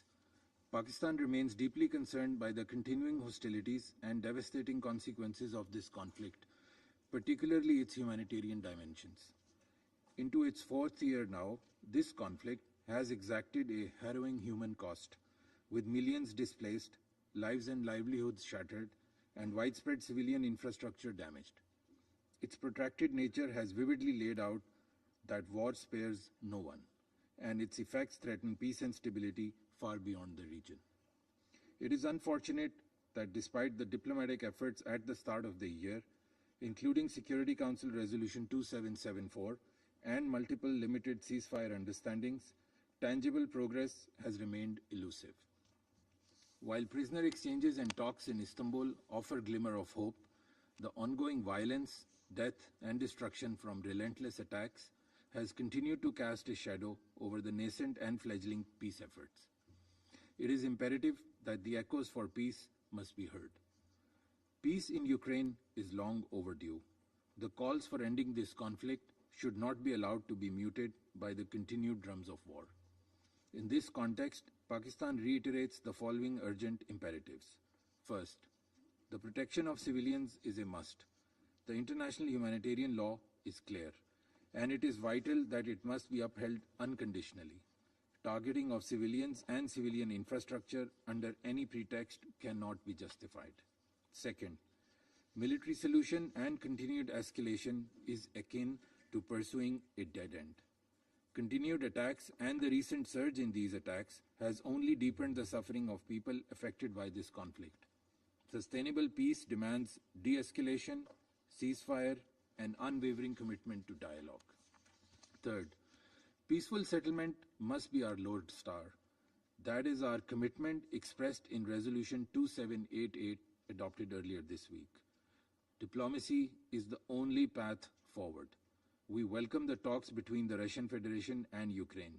These, however, must translate into tangible de-escalation, and steps such as prisoner swaps should catalyze broader political negotiations aimed at ending this conflict. Pakistan has been a consistent advocate for peace. From the very outset, we have called for de-escalation and giving primacy to dialogue and diplomacy. Only a sincere and meaningful dialogue which addresses security concerns of all sides is anchored in the principles of UN Charter and international law and respects the relevant multilateral agreements can help lead to peace that is just and enduring. Pakistan stands ready to support all regional and international efforts that pave the way for a peaceful resolution of the Ukraine conflict. I thank you. I resume my function as President of the Council. The representative of the United States has asked for the floor to make a further statement. I give you the floor, Madam. Thank you. Mr. President, I would like to reply to the assertion that the United States made, and I quote, groundless accusations, and that somehow this was a misuse of the Council. I reject these allegations.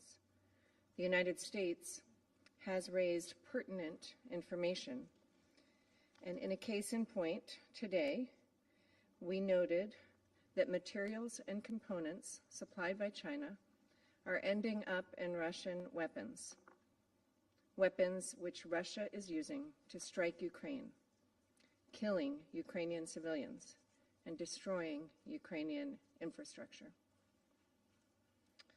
If China is sincere in calling for peace, it should stop fueling Russia's aggression.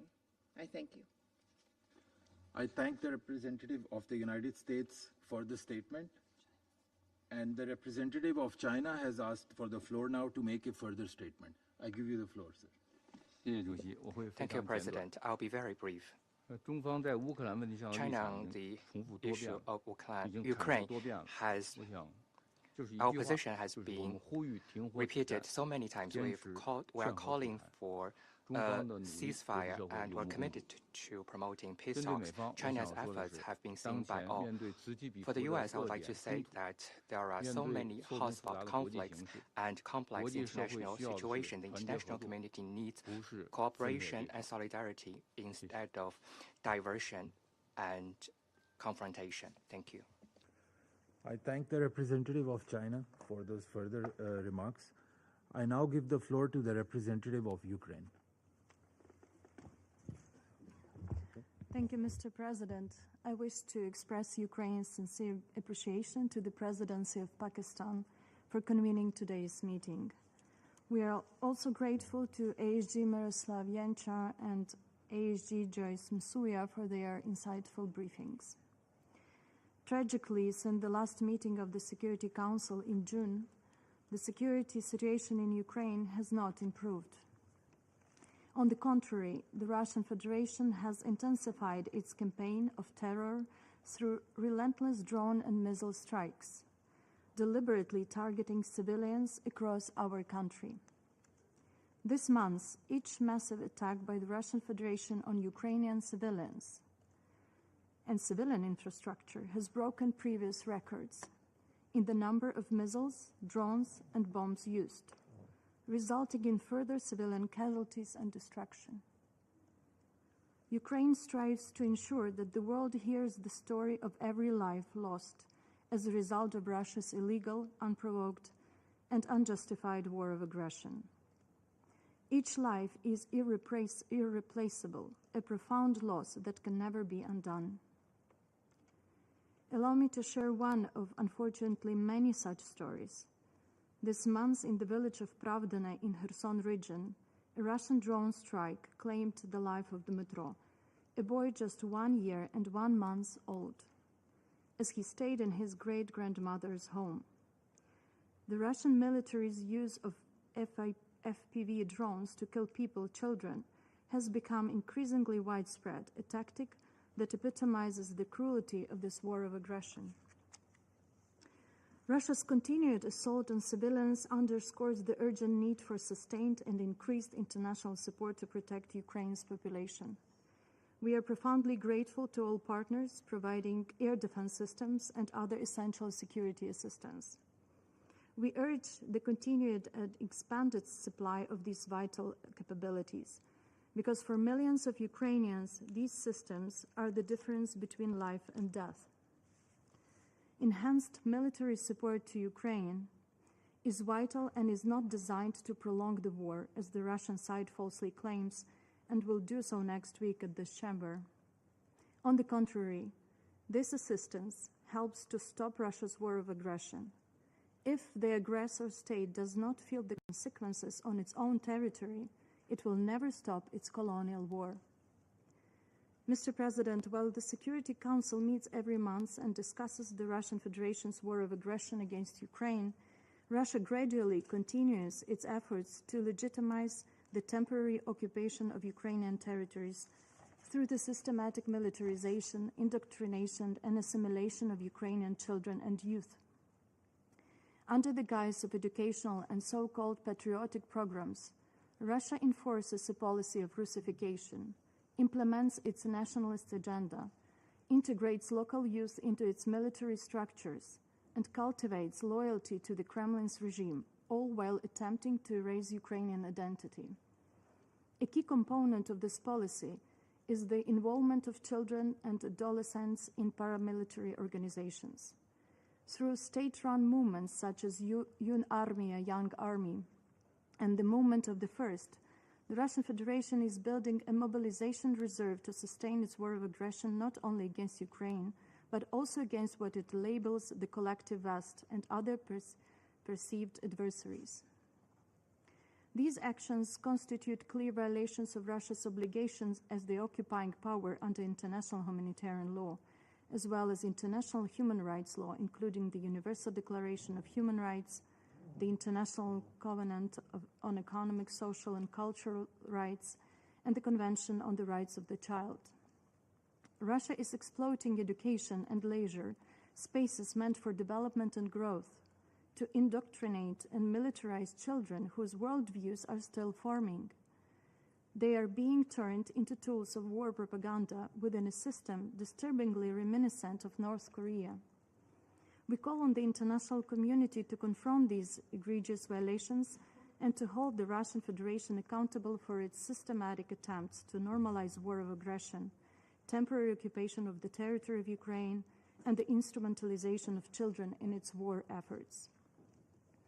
Mr. President, the Russian Federation continues to pursue criminal policies aimed at forcibly altering the demographic composition of Ukraine's temporarily occupied territories. Under the pretense of mortgage and housing assistance, Russia is actively resettling its own citizens into these areas, a strategy designed to entrench its temporary occupation of the territory of Ukraine and undermine the rights of the local population.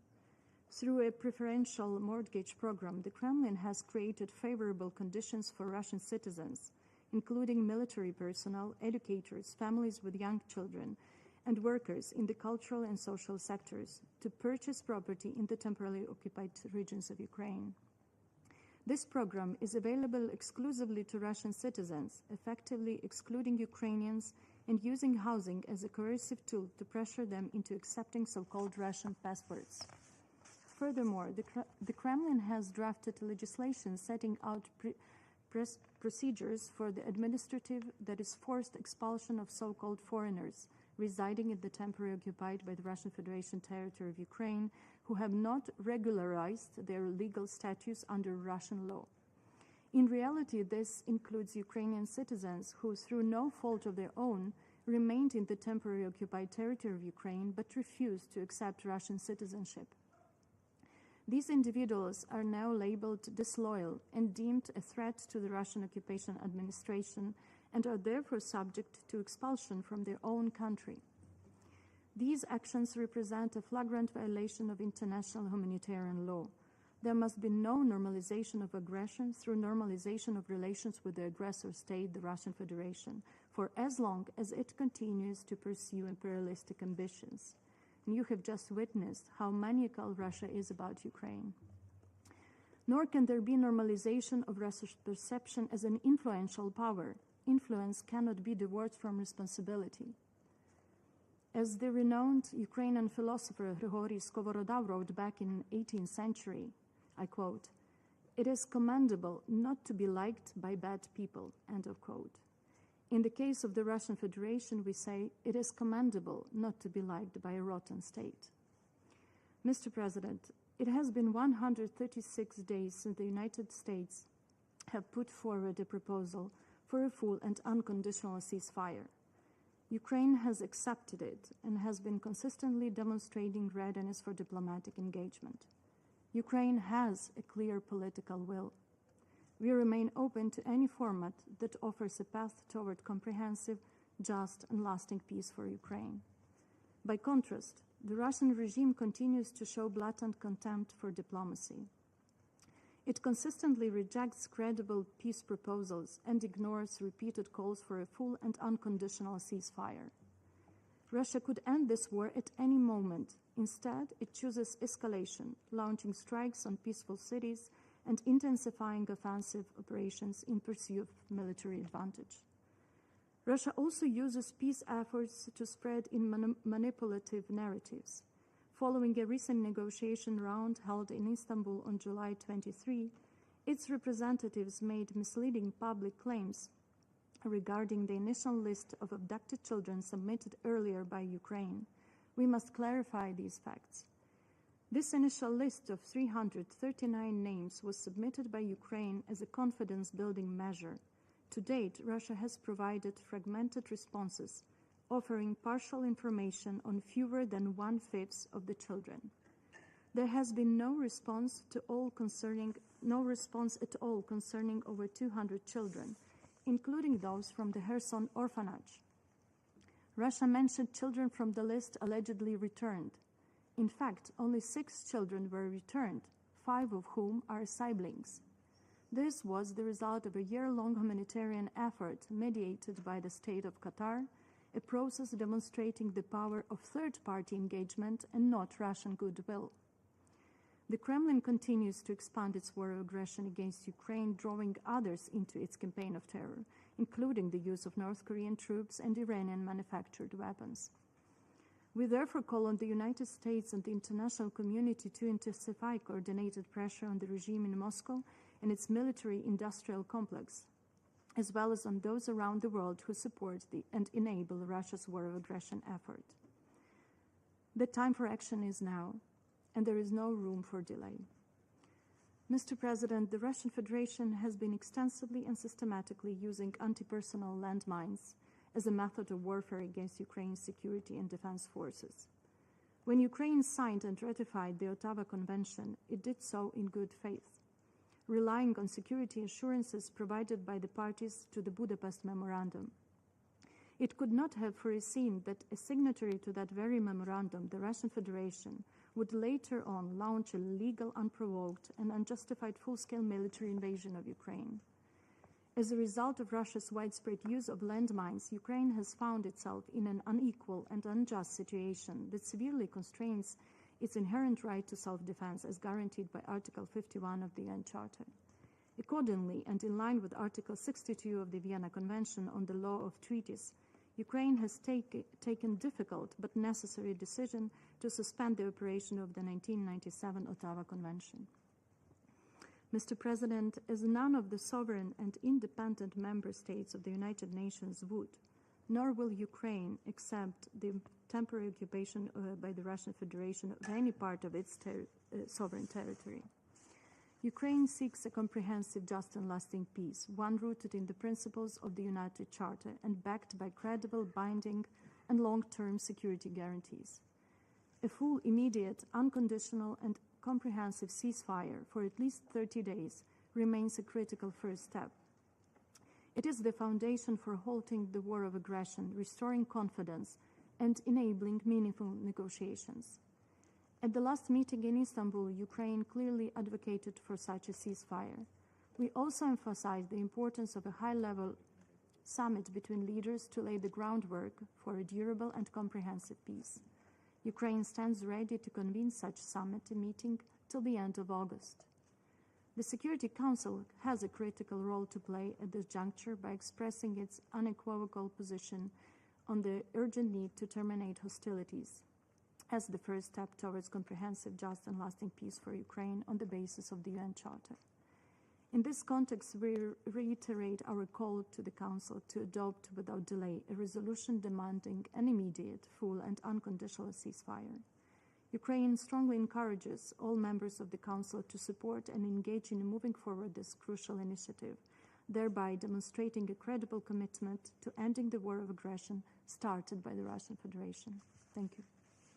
I thank the representative of Ukraine for the statement. I now give the floor to the representative of Poland. Mr. President, at the outset, I would like to thank you for convening this meeting and the briefers for their important interventions. As Russia is persistently and brutally continuing to wage its unprovoked war of aggression against Ukraine, let me draw your attention to 4 critical points. First, recently we have witnessed a significant intensification of Russia's military campaign. Growing pressure along the front line is being reported, accompanied by the intense air raids across the country. The latest renewed long-range aviation activity by Russia close near to the Polish-Ukrainian border has prompted Poland to scramble our fighter jets several times to secure our airspace. I would like to draw this Council attention to this escalation. More than 24,000 drones has been launched against Ukraine's cities since the start of this year. In the first half of 2025, Russia killed and injured almost 7,000 Ukrainian civilians, over 50% more compared to the same period last year.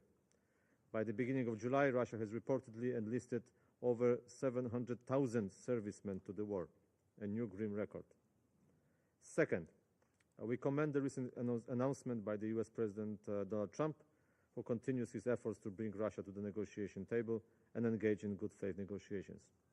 While Ukraine maintains its willingness to reach a just agreement, Russia's response remains blatantly predictable as they continue to mock all endeavors designed to bring genuine peace. Russian officials repeated Moscow's maximalist demands that have underpinned Russia's neo-colonial war from the day one, and which are built on the feverish dream to rule Ukraine and erase its independent identity. In Istanbul, once again, we learned that Kremlin is not interested in peace. The peace is so endlessly talked about while continuing to kill, maim, and steal somebody else's land. Third, supporting Ukraine state fighting with aggressor and providing assistance based on development and humanitarian needs remain Poland's priority. This was reflected also during the Polish presidency in the EU. From the very first day of the full-fledged war in Ukraine, Poland has been a gateway of aid not only for Ukrainian refugees, but also for European logistics, energy, and medical hubs. While the ongoing Russian aggression that brings immense suffering of civilian population and destruction of the critical infrastructure in Ukraine, Poland has significantly increased its financial engagement. In 2024, we allocated more than $40 million for voluntary contributions transferred to international organizations to support Ukraine, including the UN system. Our development cooperation focuses on supporting reconstruction, civil protection, and crisis preparedness in Ukraine. Fourth, Russian war of aggression remains the main threat not only to the security of Europe and our region, but also to the whole international system based on the principles of the UN Charter and international humanitarian law, as well as to the UN system itself. Each day, Russia continues to openly violate the UN Charter, showing disrespect to jointly agreed rules and, above all, to human life. Moscow is strong-willed to reshape the world's order based on international law. This will not happen. The support for Ukrainians is our response to these Russian attempts. Poland strongly believes that a sovereign and independent Ukraine is an indispensable element of a stable world security architecture, as every peace-loving nation has the right to exist and participate in global cooperation. Therefore, we will continue to stand by Ukraine to defend its independence and secure a just and lasting peace based on international law. We are fully convinced that Ukraine is fighting not only for its own freedom, but also for the security of all free nations. Mr. President, in conclusion, we firmly appeal once again. It is time for Russia to end this illegal, brutal, and unsustainable war. We welcome Ukraine's interest in genuine negotiations and call Russia to engage in peace talks and to stop conducting the attacks on civilians and civilian infrastructure in Ukraine. Furthermore, we urgently, persistently call for the return of the kidnapped Ukrainian children. And I thank you. I thank the representative of Poland for the statement. I now give the floor to His Excellency Mr. Stavros Lambrinidis, head of the delegation of the European Union to the United Nations. Thank you, Mr. President. Thank you for convening this meeting, and thanks to our distinguished briefers for sharing their assessment of the disastrous consequences of Russia's war of aggression against Ukraine. The past weeks have seen the continuation of two trends. On the one hand, Ukraine has shown a genuine commitment to peace by continuing to call for an immediate unconditional ceasefire as a first step to ending this war. On the other hand, Russia has continued its indiscriminate missile and drone attacks on Ukrainian cities and towns. Intentionally directing an attack against civilians or civilian objects or causing disproportionate civilian harm is a war crime. Earlier this month, the UN Human Rights Monitoring Mission in Ukraine published its report on the protection of civilians. It concluded that June 2025 saw the highest number of monthly civilian casualties in the past 3 years, with 232 people killed and 1,343 injured. This is unacceptable. I underline once again the EU's steadfast determination to put an end to Russia's war of aggression and to achieve a comprehensive, just, and lasting peace, in line with the decisions of the UN General Assembly. We, as Europeans, together with Ukraine, have been working tirelessly to this end, and we welcome all efforts in that direction. We have joined Ukraine and international partners, including the United States, in calling for a full, unconditional, and immediate ceasefire. These pause in hostilities could serve as a vital step toward reducing civilian suffering and allow for further exchanges of prisoners of war and for the return of forcibly displaced Ukrainian children. Russia could end its war now. It could accept a full and unconditional ceasefire, as Ukraine has. We call on the Council to exert maximum pressure for a ceasefire. This would provide space for meaningful talks aimed at ending Russia's war of aggression and achieving a comprehensive, just, and lasting peace grounded in the principles of the UN Charter and international law. We urge Russia to cease its aggression and withdraw all its forces and military equipment from the entire territory of Ukraine immediately, completely, and unconditionally. I remind this Council that Ukraine has an inherent right of self-defense under Article 51 of the UN Charter. Russia is the aggressor. Ukraine is the party defending itself. There can be no sitting on the fence on this. Furthermore, the EU strongly condemns support by third countries and actors and entities therein which enable Russia to sustain its war of aggression. The EU condemns the continued military support provided by Iran, Belarus, and the DPRK. We urge all countries to immediately cease any direct or indirect assistance to Russia in its war of aggression. The European Union, Mr. President, underlines the importance of humanitarian relief effort and confidence-building measures, notably the exchange of prisoners of war, the release of civilians, and the return of all Ukrainian civilians, particularly children, that have been forcibly transferred or deported to Russia and Belarus. We commend the efforts of OCHA and its humanitarian partners in providing assistance to those in need. Full, safe, rapid, and unhindered humanitarian access must be facilitated for humanitarian relief to reach all civilians in need, including in areas under temporary Russian occupation. In closing, Mr. President, I reaffirm the EU's unwavering support for Ukraine's independence, sovereignty, and territorial integrity within its internationally recognized borders. And I also cannot but note, Mr. President, that the Russian Federation, as it continues, including today, to shed crocodile tears for the oppressed of the world and for the UN Charter, is continuing to pursue with increased relentlessness its illegal war of aggression against Ukraine and against Ukrainian civilians. And while it is injecting hundreds of billions of dollars to its military to pursue its illegal war in Ukraine, it doesn't have a penny to offer to alleviate hunger, to alleviate poverty, to promote sustainable development for tens of countries around the world and their citizens who desperately need them. The hypocrisy, the double standards are eye-popping. We implore this Council to use all the powers in its disposal to be able to impose an unconditional and full ceasefire and to be able to promote a just, a lasting, a comprehensive peace in line with the UN Charter. We implore you. The European Union, on its part, will continue to support Ukraine for as long as it takes. Thank you. I thank His Excellency Mr. Lambrinidis for his statement. I now give the floor to the representative of Latvia. Mr. President, I have the honor to address the Council on behalf of three Baltic states, Estonia, Lithuania, and my own country, Latvia.